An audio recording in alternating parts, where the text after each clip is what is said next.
নমস্কার। কাল থেকে নরওয়ের একজন সাংবাদিক কি বলেছেন, প্রধানমন্ত্রী আপনি কেন আমাদের কথার জবাব দিচ্ছেন না, এই কথার উত্তর প্রধানমন্ত্রী করেননি। আমাদের প্রধানমন্ত্রী নরেন্দ্র মোদী কথা কম কাজ বেশি করাতেই বিশ্বাস করেন।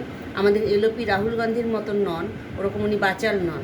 তো তারপর থেকেই কংগ্রেস এবং তার বিরোধী পক্ষ মহুয়া মৈত্র থেকে আরম্ভ করে, যার সম্বন্ধে আর কি বলবো, যিনি নিজের সংসদের পাসওয়ার্ড ব্যাগ এবং জুতোর জন্য বিক্রি করে দেয়, তার সম্বন্ধে তো যত কম বলা যায় ততই ভালো।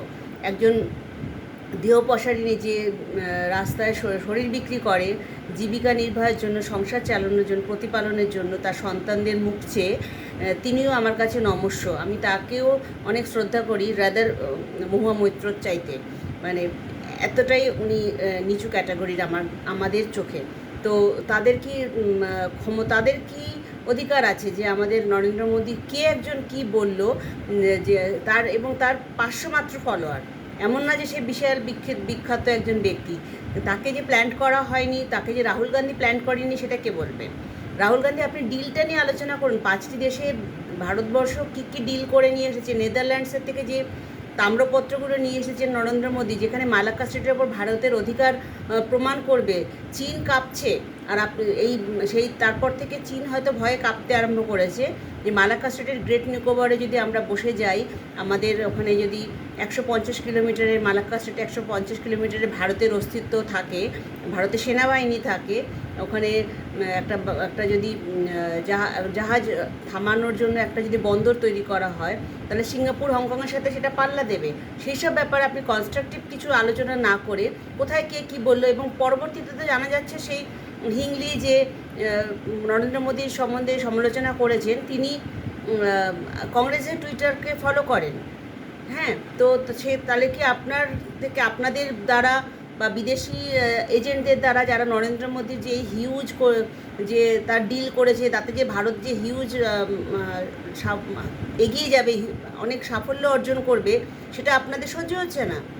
তো আর এলওপির যে কাজ, সেটা আপনি বাজপেয়ীর কাছ থেকে শিখুন। কেসি বেণুগোপালের সঙ্গে থাকলে আপনি কোনোদিনও এগোতে পারবেন না। ওরকম একটা চাটুকার লোক সবসময় আপনাকে তৈলমর্দন করতে ব্যস্ত, সে আপনাকে সঠিক দিশা দেখাবে না। এমার্জেন্সি পরে যখন বাজপেয়ীজি এলওপি হিসেবে আপনার ঠাকুমা তাকে ইউকেতে পাঠিয়েছিলেন, সেখানে যখন সাংবাদিকরা প্রশ্ন করেছিলেন, উনি কিন্তু বলেছিলেন যে এটা আমাদের দেশের ব্যাপার, আভ্যন্তরীণ ব্যাপার, আমরা ওটা বুঝে নেব। এখানে উনি আমার দেশের প্রধানমন্ত্রী, এখানে ওনার চরিত্র হনন বা ওনার সম্বন্ধে কিছু নেগেটিভ কথা আমি শুনবো না। একজন এলওপি হিসেবে আপনি তো দেশের নাগরিক হতো, মানে আপনার যদিও ইউকে নাগরিক, সে দ্বৈত নাগরিক আমার দেশ মেনে নেয় না, হয়তো ভবিষ্যতে আপনার নাগরিকত্ব ক্যান্সেল হতে পারে, সেটা মামলা চলছে। কিন্তু যদিও দেখাচ্ছেন আপনি একজন এলওপি, দেশের নাগরিক, ভারতের নাগরিক, তো আপনার ভারতের উন্নতিতে খুশি হবেন না কিনা আপনি ভারতকে লোকে যেখানে হ্যাকল করছে সেখানে খুশি হবেন? আপনার তো ট্রাম্পের মতো মানসিকতা দেখাচ্ছেন। শি জিনপিং ট্রাম্পকে আলাদা করে জনান্তিকে বলেছিলেন যে আপনাদের দেশের অবস্থা সত্যি খারাপ। সেটা উনি পাবলিকলি বললেন যে হ্যাঁ খারাপ, আমি মেনে নিচ্ছি খারাপ, কারণ বাইডেন খারাপ করে দিয়ে গেছে। তো আপনার সাথে ট্রাম্পের মতন একজন মাথা পাগল ব্যক্তির কী পার্থক্য থাকলো? সোনার চামচ মুখে নিয়ে জন্মালেই দেশের পিএম হওয়া যায় না। আপনাকে পিএমের চেয়ারটা আপনার বাপ ঠাকুরদার উত্তরাধিকার সূত্রে আপনাকে দেওয়া হয়নি।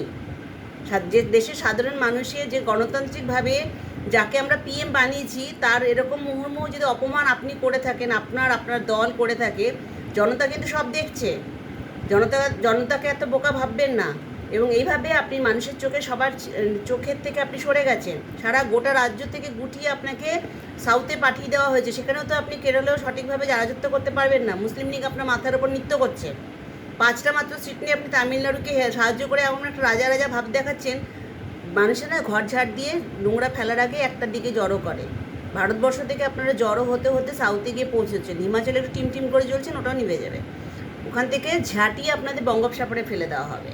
সুতরাং এখনও চিন্তা করুন। বিরোধী দলের দরকার আছে, বিরোধী দল অন্য দলের, শাসক দলের বিবেকের মতন কাজ করবে। সেই জন্য নিজেদের এমনভাবে তৈরি করবেন না যে দেশ থেকে পুরো মুছে যাবে বামফ্রন্টের মতন। নমস্কার।